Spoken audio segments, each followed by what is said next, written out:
Laurel Ann Sugden is a PhD candidate in interdisciplinary studies at the University of British Columbia. She grew up in rural Montana, where she developed deep connections with the flora and fauna of the Rocky Mountains, and went on to earn a Bachelor of Science degree in molecular biology. Her PhD research centers on the visionary San Pedro cactus, Huachuma, and its cultural and ecological roles in the Andes. Laurel conducted a broad survey of the endemic habitats of Huachuma, which revealed the decline of wild Huachuma in Peru. Her partner and colleague, Josip Orlovac del Rio, is a Maestro Huachumero from coastal Peru with over 33 years of experience growing, cooking, drinking, and sharing Huachuma. He received his connection to the plant through his Andean grandfather, and from a young age studied traditional healing and a lineage of curanderos from the Rio Santa. He has been planting San Pedro for 30 years, and collectively his gardens are home to over 5,000 individual cacti. Josip is the creator of a Peruvian cultural phenomenon, Mulu, which I guess he will tell us about. Together with an alliance of traditional curanderos and indigenous leaders, Josip and Laurel co-founded the Huachuma Collective, a nonprofit association in Peru which works with Andean communities toward the biocultural sustainability of the San Pedro cactus. It gives me great pleasure to welcome Laurel and Josip to the Brain Forest Cafe. Hello, Dennis. Thank you so much for having us. We're really happy to be here and happy to continue the conversation we've been having for a few years. Yes. Great to see you again. Yes, Josip, you're out of your element. It must be very hot for you since you're from the Andes. I was the last month traveling from the north coast of Peru till the Andes in Piura, Chiclayo. So the heat is quite the same. We have like high temperatures in some places in the deserts of North Peru. So yeah, I'm doing well. Right. Well, it's great that you're working together, and I guess full disclosure, I should mention that Laurel's PhD supervisor at UBC is Wade Davis, who we all know and love, and I'm on her committee. And, I've really watched you, Laurel, grow in your profession, and you're doing some amazing things. And the section of the thesis that I've read so far is incredible. You have a story to tell. Together, you have a story to tell, and it's going to be an amazing publication when it comes out. So just keep on doing what you're doing. Tell us about the Huachuma Collective a little bit. Huachuma Collective comes as a need to unify voices and point of view perspective on what's happening around the culture of curanderismo in North Peru. 4 years ago, we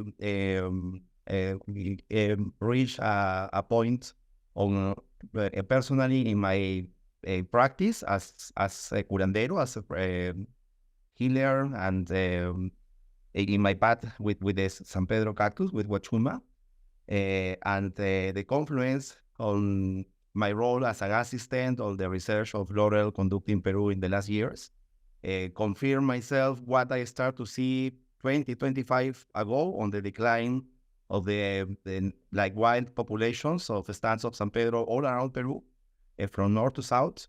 But going on this more technical survey that Laurel conducts since 2018 or so, was for me shocking. No, the first 2 years was like, what happened here? No, so yeah, Colectivo Huachuma is a answer, a response on what's happening on the wild habitat of Wachuma and the overexploited of the plants. Uh-huh. So Huachuma is probably one of the oldest sacred medicines in Peru. If you archaeologically speaking, it goes back 8 to 10,000 years. So that makes it even older than ayahuasca. Well, ayahuasca is probably not that old. I mean, there's no good handle on that. Maybe 1,000 BC, not too much later than that. But Huachuma, based on the archaeological record, has been around for a long time. And so it's, for that reason alone, it's even more important to try to preserve it. I understand there are many varieties, and you've collected many of them. This is part of Laurel's project.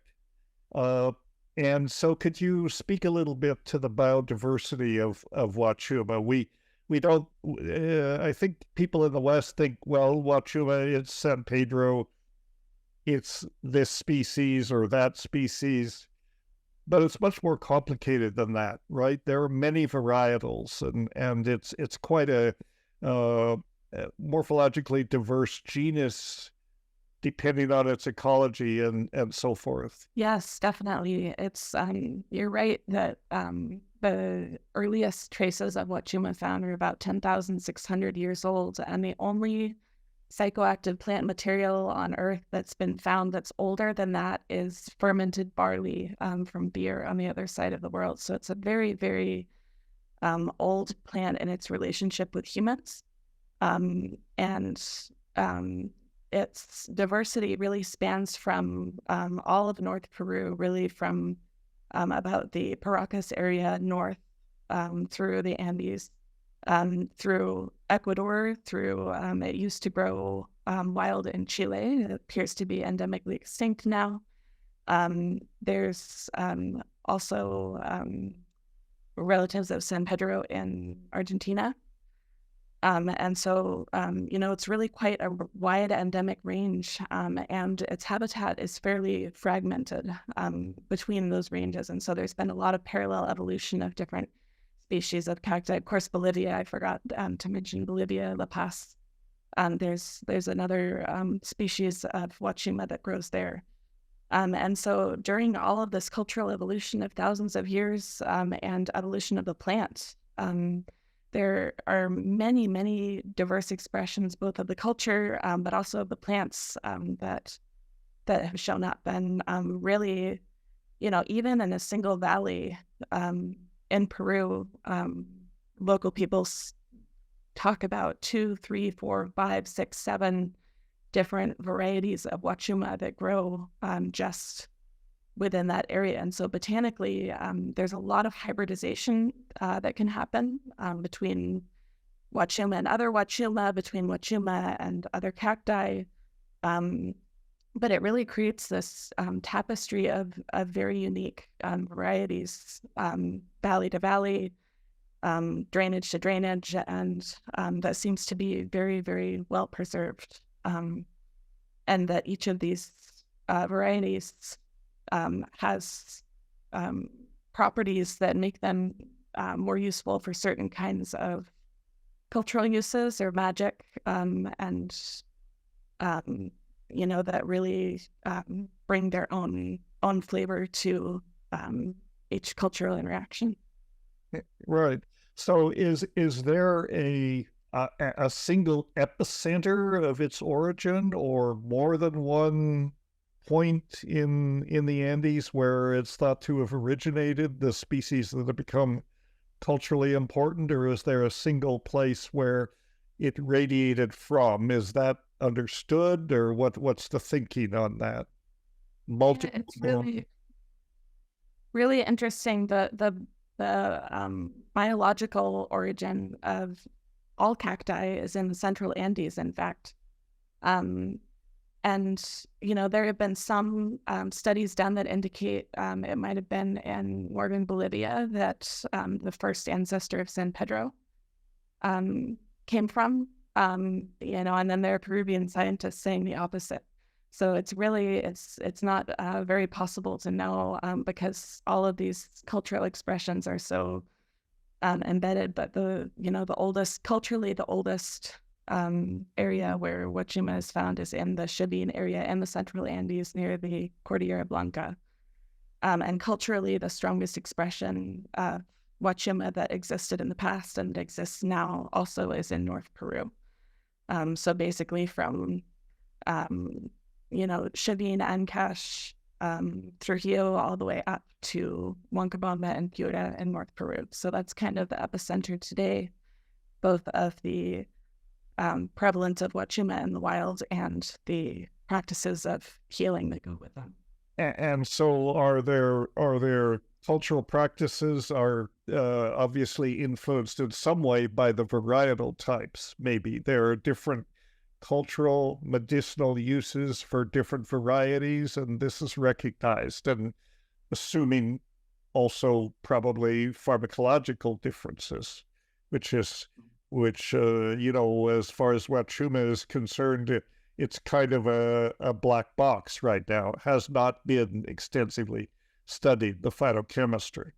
And on one hand, one could say, well, I hope that never happens, but on the other hand, maybe it would, my bias is toward chemistry, so I'm always curious about that. But how would you say that can you give some examples of, ritual or medicinal practices associated with different varietals? Mm-hmm.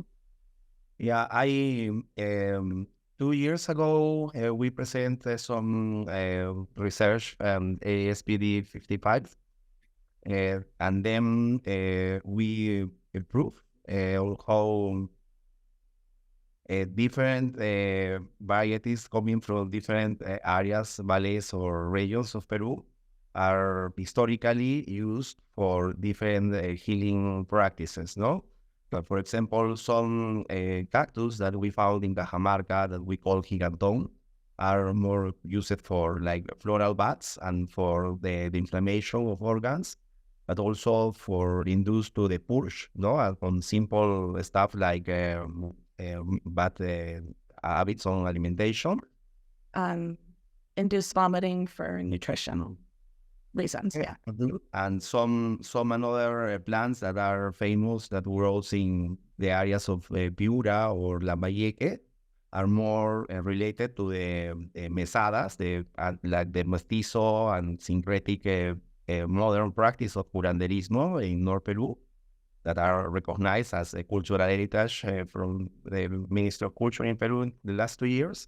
Then the plant is more visionary and help the maestro, the curandero, to receive the message from the plant spirit on what kind of sickness the patient has, no? If it's something that comes from the nature, or is something that comes from the like human behavior, or sometimes if some kind of magic involved to the ancient spirits of the lands, no, and the spirit of the nature.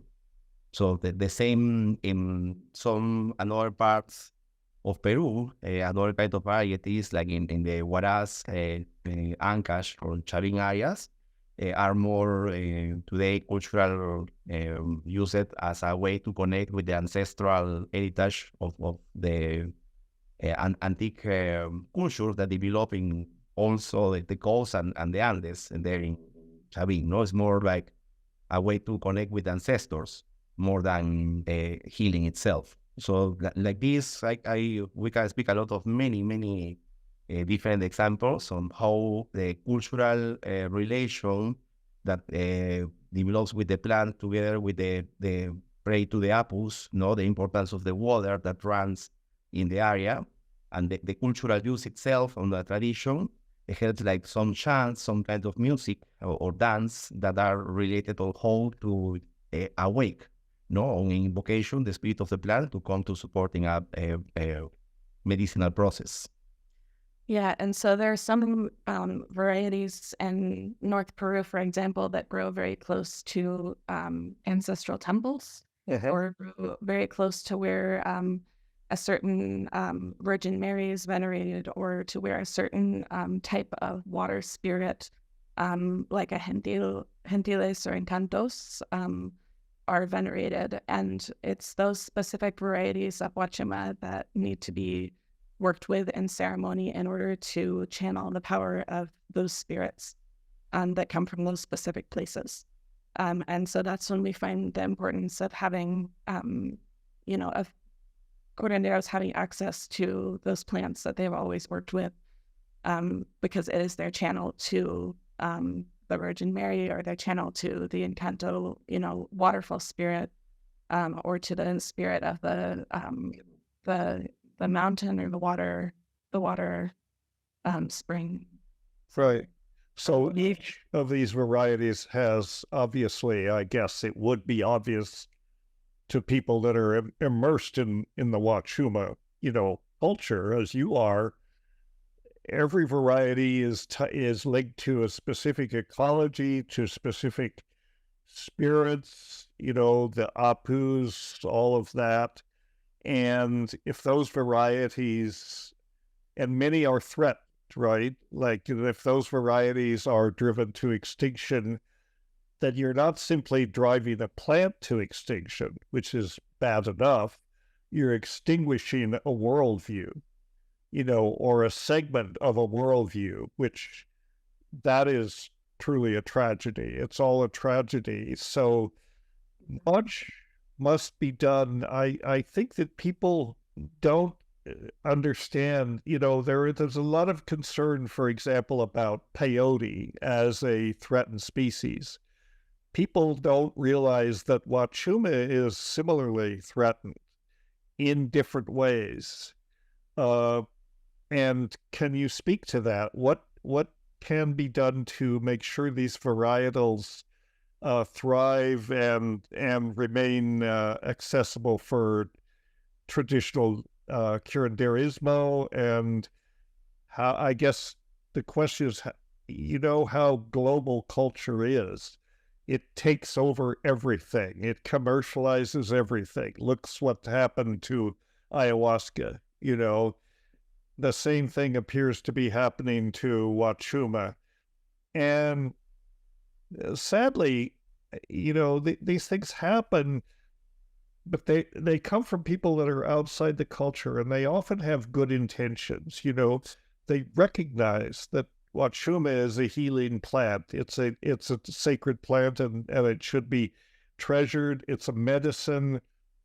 They want access to it, but there's often a unconsciousness about the threat that the exploitation of these plants has to the cultural integrity and to the species themselves. Where's the balance? How can you protect the plant and yet make their virtues available to the rest of the world? Or is that even desirable? I mean, it's a tricky question. Yeah, a lot of really good questions. And I think, like a lot of PhD students in a similar situation, I did a 5-year research study to figure out what local people already know and have already been saying, which is that Huachuma is in decline. We did windshield and walking surveys all over the endemic habitat of Peru, Huachuma in Peru and in southern Ecuador. And really more than just cultivated plants, we were looking for, how many of these plants are really endemic and wild and growing here, in a natural way. And what we found is that probably around 3/4 of the endemic habitat of Huachuma is already severely depleted. And the reasons for that are really wide and varied. And the biggest one is human overexploitation. Cattle grazing and kind of clearing land for agriculture is another big one. Mining infrastructure is another big one. And just general development, building of roads, destruction of habitat for the growing population. And And what we found is that this decline has been happening for a long time, probably at least 40 years, 40 to 50 years in North Peru, where these plants have been used ceremonially. But it hasn't been happening very fast. It's been little bit by little bit declining. And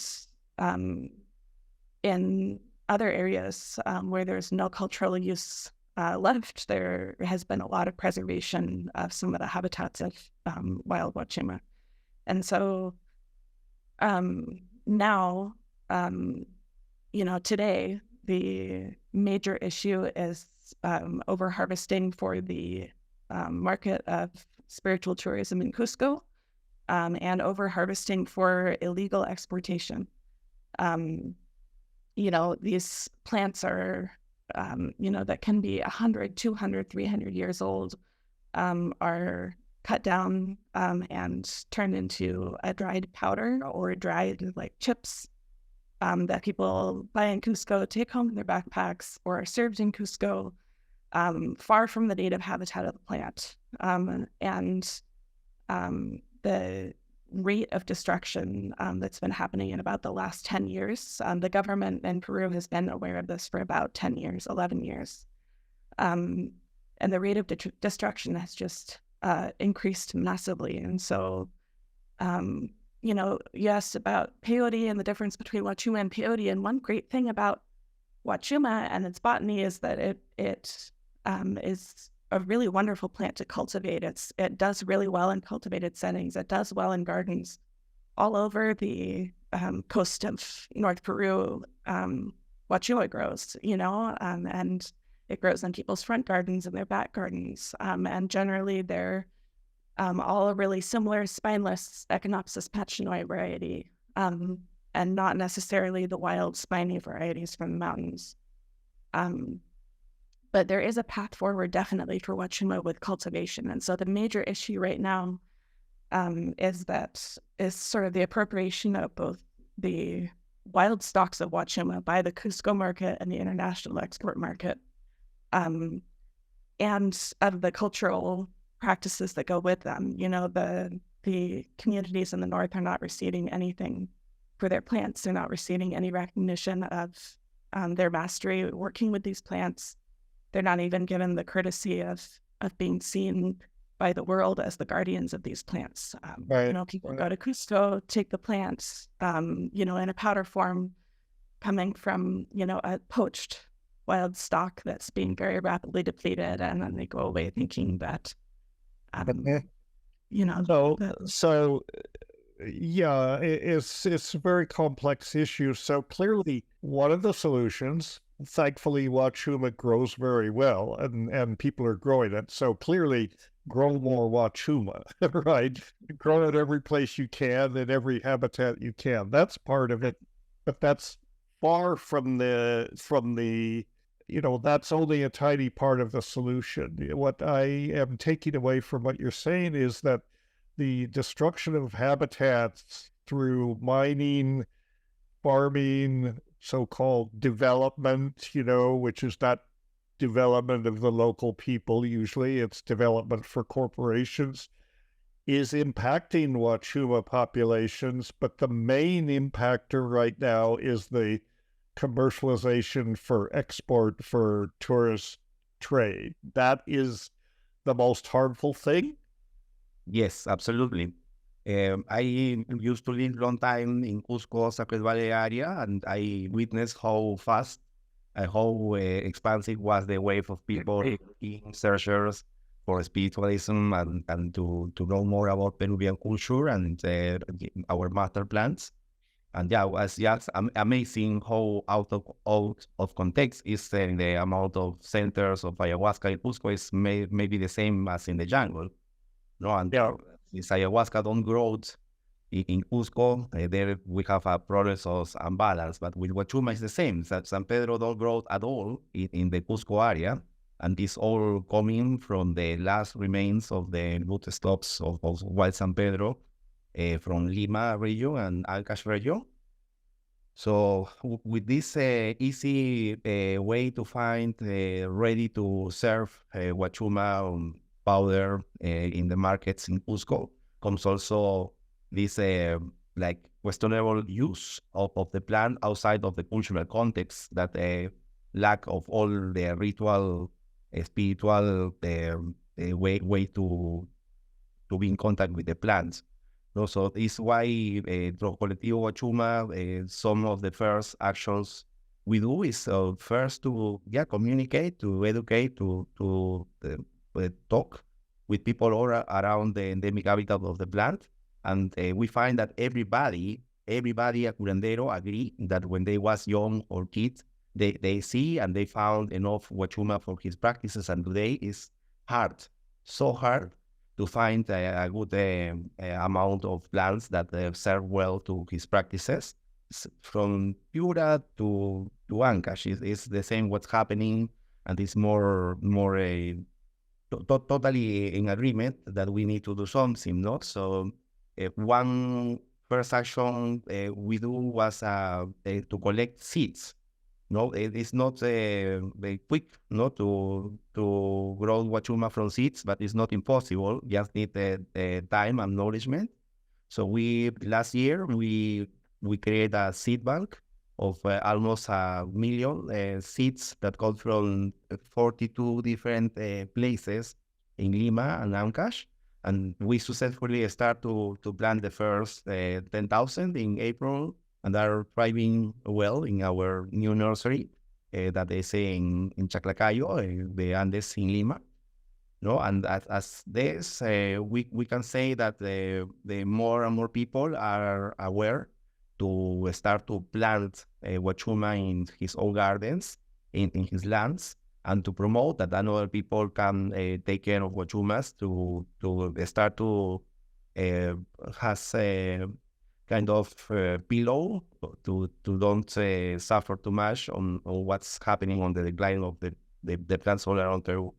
Yeah, and so the idea of this nursery is that the seeds from these 42 locations were collected in collaboration with their communities of origin, and that in this nursery they're going to be taken care of for the first about 3 to 4 years until they're a size that can be planted in gardens and doesn't need water and attention so often. And all of those seeds will be returned to their communities of origin in the places where the seeds came from. And so the idea is to really take the bulk of the Huachuma supply in the future out of the hands of illegal companies, and put it back in the hands of the people. And so how can these comunidades campesinas, these farming communities and indigenous communities in the Andes be the ones who have the bulk of Huachuma growing in their gardens, along their fences, in their fields, and that they keep economic control of the supply of Huachuma, as well as a spiritual, So Huachuma grows well from seeds, right? I mean, in the right conditions, you can grow it from seed. I wonder if a solution to this, there's all of these problems have maybe multiple solutions, but is one solution, would it or could it be to work with communities in North America and Europe and so on, these retreat centers and that sort of thing, that are already established, export the seeds to those, form cooperatives or relationships with those centers and say, we will supply the seeds under fair trade agreements. You grow this, because the thing about Huachuma, it grows everywhere. It's a popular ornamental plant in North America. And with respect to ayahuasca, my trope has been, don't go to South America for the medicine. Bring the medicine to North America under some kind of light regulation, work with indigenous communities to produce the medicine and then export it to the States. Don't encourage tourists to go to South America to take ayahuasca, because although individuals benefit from this, it has ultimately probably a detrimental impact on the communities. There are some immediate benefits, but long-term, it disrupts the culture. And I'm one of the guilty ones. I have organized ayahuasca retreats for many years. I've come to think that that's probably not a good thing to do, or not a good thing to do very much. And I wonder if the same considerations might apply to Wachuma, that Wachuma, people should not go to South America and make these powdered extracts and export them. But if you could somehow enlist some of these communities in the global north to do seed exchanges and production of Wachuma,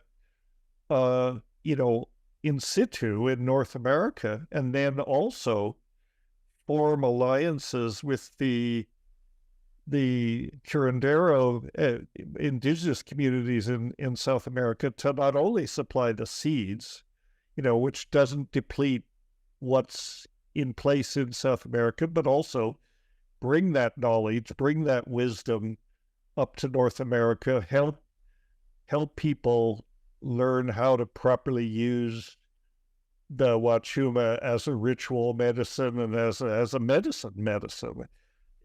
Am I just dreaming? Is that not a practical solution, or what do you think about that? No, I think that there are a lot of important questions there. And, a plant from seed, a Huachuma plant from seed, takes about 25 years to be large enough to be sustainably harvested for medicinal use. You could cut it when it's younger, but if you want the plant to live and to be, happy and thriving, it's going to be about 25 years at least from seed to mature plant.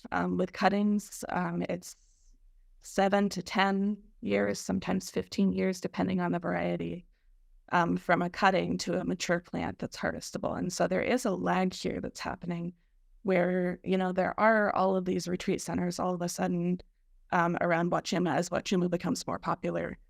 And, what are they going to do for those 15 to 25 years, while these new seeds are growing, right? So I think to an extent what you're talking about is already happening, and that there are a lot of seeds that have made their way to North America, and there are very many people, particularly in California and Florida and Arizona, and in the more temperate areas of the South, that are already growing a lot of Huachuma seeds, thousands and thousands, and have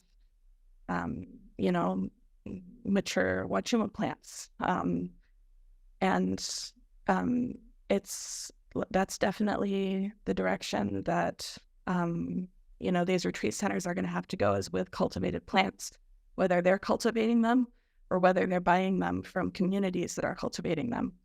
And would it be practical to buy small plants instead of seeds from these communities and bring those up? Or is that, Americans and North European, we're an impatient lot, 12 years. Yeah. Time.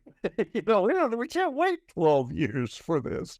Yeah. I think, how do you speed it up? Or is there any way to speed it up?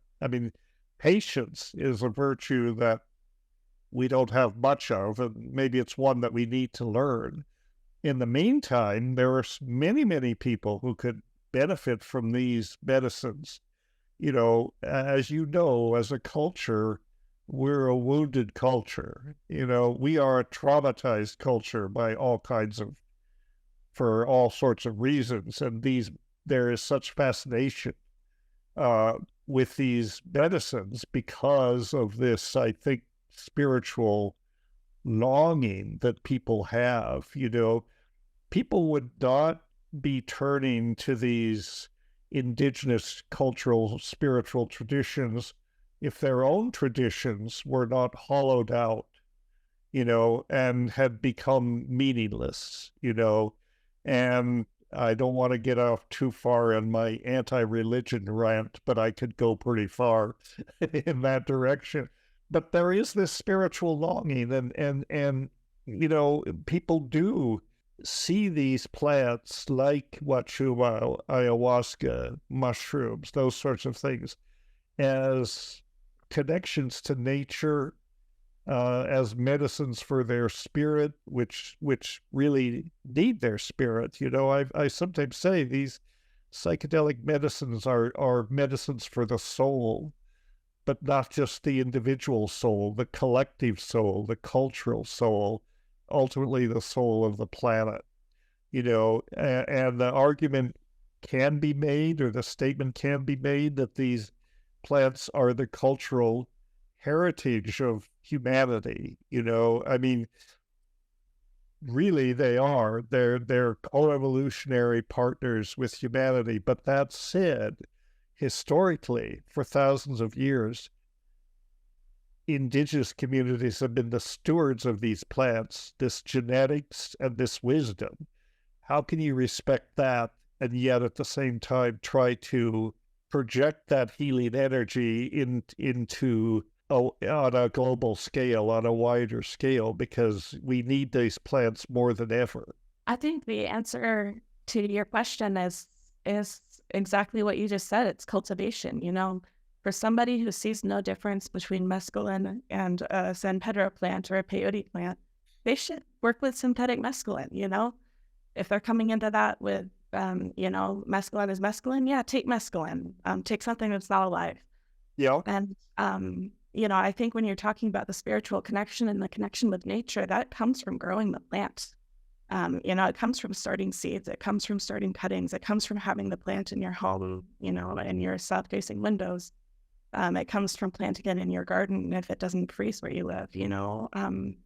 And the amount of spiritual connection that people, both in Peru and outside of Peru, receive from growing the plant is enormous. I mean, you see people who work with these plants a lot, and they start working with less and less and less quantity of the plant.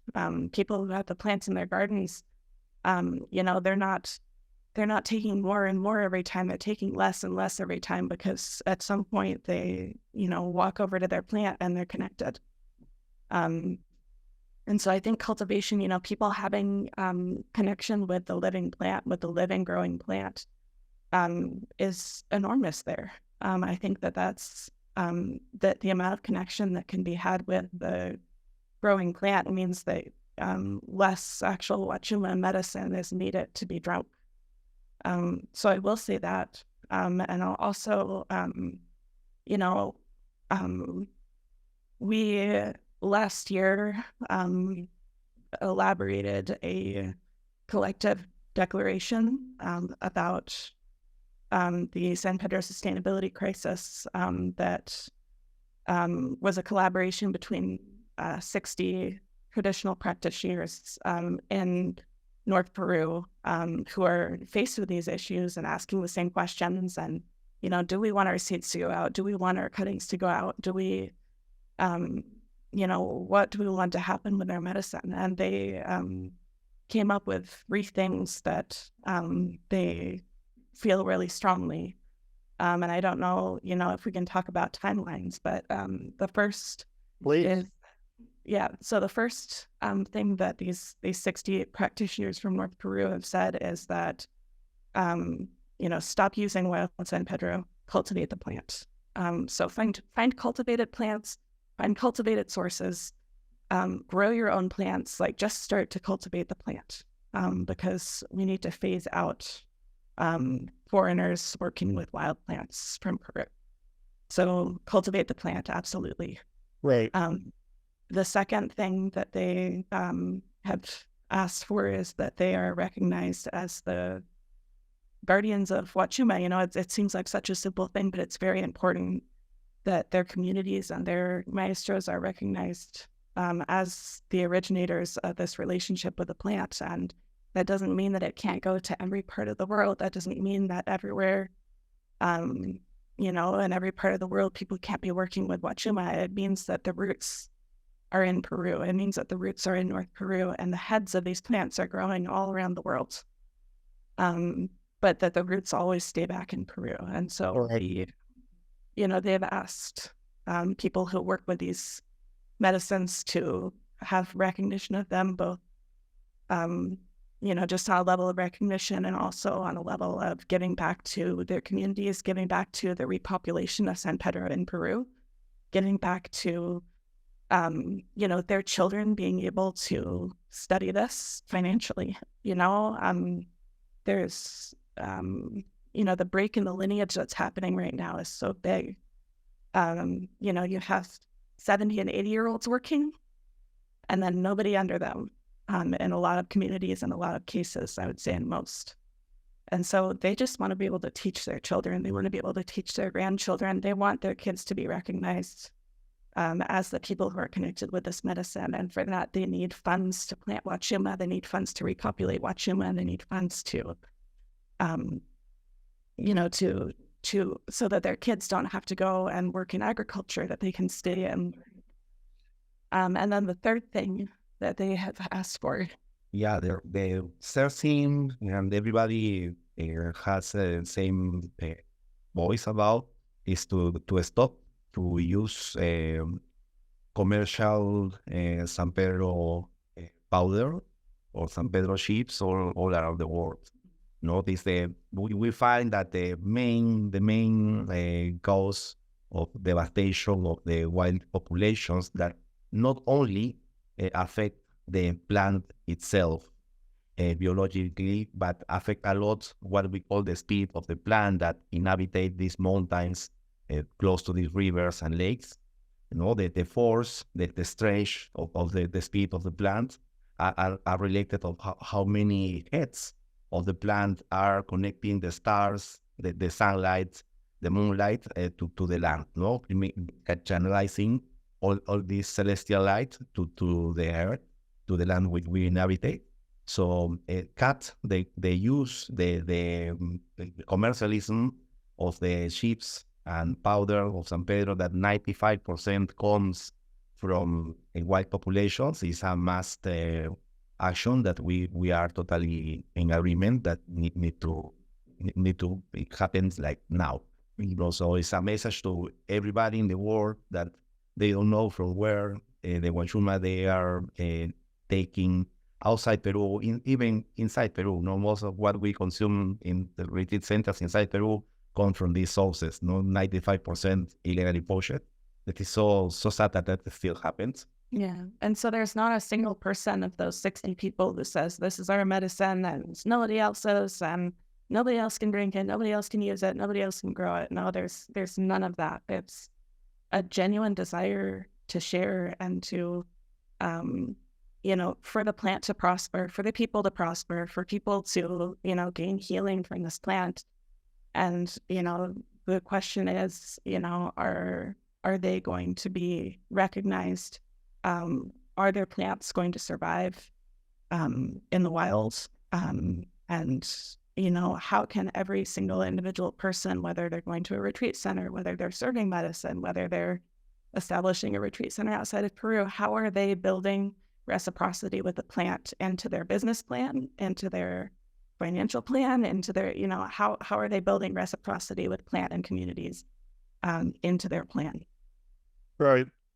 Well, wow, you've unpacked a lot of interesting issues here. I mean, what I am taking away from what you've been saying, there are many things, but I think at the core of this whole thing, in some ways, is respect. People have to show respect for the plant and for the people that take care of it, for the people that have the knowledge. And you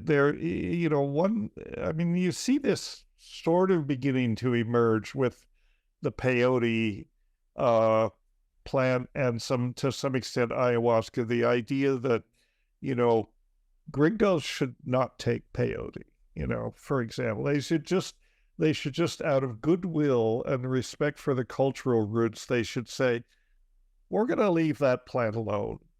We can take mescaline. We want mescaline experience. You can take mescaline.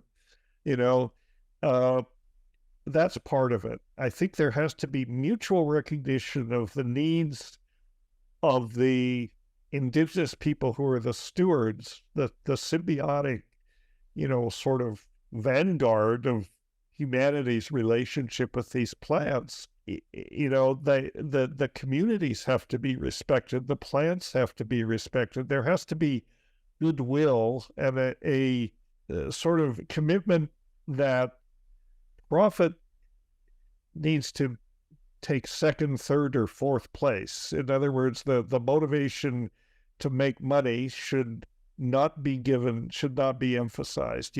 Sure, people can get dried Huachuma powder and export it, and they can probably make money out of that. But what is the impact of that, and what are the adverse consequences? So you have to. It always comes down to education, and trying to make people understand the complexities of these issues, and a mutual commitment to working together to bring the communities together. What can the North American people and how can they collaborate with the indigenous people so that everybody benefits? And you used a word which is very much in very current now, but very true, is reciprocity. And reciprocity means to give back. And reciprocity is something that the West has ignored in terms of its relationship to the botanical riches of the New World for 500 years, ever since the Columbian Exchange. It doesn't apply just to Wachuma or peyote or ayahuasca. The same considerations apply to many food plants, and many medicinal plants. Capitalism is the culprit here. The pursuit of blind profits, never mind the consequences. And you see that happening. And we can also all see now what this is doing to the planet. This rapacious commitment to expansion, to profit, to commercial exploitation. Never mind who gets hurt. Never mind what gets hurt. It's got to stop. And the irony is, and the irony with all of that is that with these sacred medicines, with these psychedelic medicines, they're supposed to wake people up. They are a messenger from the earth to wake up to what we are doing to our planet. But many people, I think many of the people who are involved in the commercial trade, perhaps are not getting that message. And so it's complicated, but there are solutions. I mean, one of them, I just want to at least mention the organization that you, Josip, and many of your colleagues have created, the Huachuma Collective. And we'll put links to the Huachuma Collective on the podcast site so that people can look at it. But you're trying to address many of these issues, and it's a place where people can come and learn about what you're doing, not what you're trying to do, but what you're actually doing and what you're trying to do. So, I don't know. It's every time I have conversations like this, I come away with a mixture of optimism and despair in a certain way. To know what is going on, there's so much unconsciousness, so much blindness to the global consequences and the local consequences of what the exploitation of these plants is doing, and yet a lot of optimism that people like you and Josip and your colleagues and other very good people are trying to find solutions, and that encourages me. At the same time, we have to say it's not happening fast enough, it's not happening enough, it's discouraging. But and I think they're complicated questions, but in a way they're simple answers. A lot of a lot of it does come down to money. And, you know, if you think about the number of retreat centers starting Huachuma and Sacred Valley and in Cusco, and what 10% of their profits given back to communities and to projects, you know, planting Huachuma and taking care of cultures would do 10%, 20%.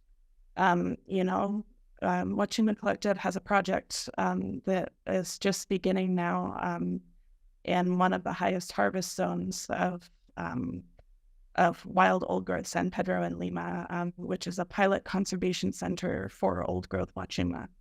And this community that we're working with is learning to sustainably harvest their San Pedro. They're rejecting outside businesses coming in, and they're basically sustainably harvesting their San Pedro and allotting a piece of community land where they're propagating these plants and starting to cultivate for the first time ever. And, you know, just to think what 10% of the profits from the retreat centers and the Sacred Valley could do for that project and for that community, you know, they could propagate tens of thousands of plants if that were the case. And so I think there's, you know, a really personal thing too. You know, if somebody does have the money to go travel to Peru and spend, you know, $1,000 at a retreat center or $10,000 for a San Pedro retreat, you know, could they give $5,000 or $10,000 to conservation efforts? You know, here, the plant's giving to me, I'm paying for the plant to give something to me. And can I match that to, you know, see what I can give to the plant? And so the amounts of money that we're talking about here that would really make a difference, you know, to get started with projects in a lot of these communities are not, you know, gigantic amounts. And so it really is the question of each person's, you know, personal integrity, of each retreat center's integrity. And you know, we are hopeful and optimistic that that people can play the numbers game a little bit better and understand what they can give back to the plant as they're taking from the plant. Are there, how many retreat centers are there in the Sacred Valley that are using Huachuma? Do you have any idea? There's more than how many retreat centers, how many people use these retreat centers to offer all sorts of ceremonies. And of course, I believe like almost all the retreat centers, the wellness business in Cusco Sacred Valley are open to serve Huachuma if the people who rent the retreat center for the weekend will offer. Or in a combo of ayahuasca, combo, Right. Huachuma. Yeah, but not, I can say exactly how many, but I can count people who serve Huachuma in Sacred Valley that are 95% foreigners from outside Peru. There I can count for hundreds at least. No, I know. And these are not. There are hundreds. There are hundreds of people that comes, stay, taste Huachuma 1, 2, 3 times, comes again and change his mood of life and become an expat in Sacred Valley. So I count by hundreds. Are there any of these centers that have actually made this commitment to give 10 or 20% of their profits back? Not yet. Well, we need to get on that. We can start that. I know some people that might be the center for some, that might help to catalyze it. I know, yeah, well, it's a conversation we can have offline, but I know one center that I've worked with for many years, though I think, and they actually have a Huachumero in residence now. And yeah, we need to propagate that idea. I think because most of these centers, and it's true of ayahuasca too, most of these centers are not operated by indigenous people. They're operated by foreigners, or even if they're Peruvians, their practitioners, their curanderos are employees. Hopefully they are paid well, but it's got to be beyond that. There has to be more of they have to have a bigger stake, and that's possible. That's something that we can start talking about. And I think this idea is fantastic. The idea to get these retreat centers hold their feet to the fire a little bit, give some of these profits back to to the indigenous communities. So yeah, well, this has been a very good conversation. What time? We're right up on an hour right now. Do you have, I mean, we could talk all day, but is there anything we haven't touched on that you want to be sure that we touch on? I just can say to everybody in the world who sometime enjoy the magic of the plant that they do something for the plant, and please, if you try to do balance to make a equilibrium on what you receive from the plant by or planting to take care of some plants, or to be aware from where your medicine comes. Thank you. Laurel, any parting thoughts here? I think my parting thought is always just the reminder that Wachuma is as alive as we are, or very much more alive, possibly, and that being in balance with this plant inside ourselves and in our communities matters a lot. Okay. Well, thank you so much for taking time to talk about all this. It's very important. And we're honored that you come on the Brain Forest Cafe, and we will spread this far and wide. And so thank you very much. We'll put up all the appropriate links, and hopefully people will notice. So thank you very much, Dennis. And thank you for everything that you and McKenna Academy do for knowledge preservation and for people and plants down here, and inspiration. And it's wonderful to talk to you. Thank you, Dennis. Well, we're doing what we can. We're all in this together. Let's face it. We share this beautiful planet, and we'd like it to thrive and continue beautifully for millions of years. We'll see. Okay. Thanks again. Love you too. Bye-bye. We love you too, Dennis. Goodbye.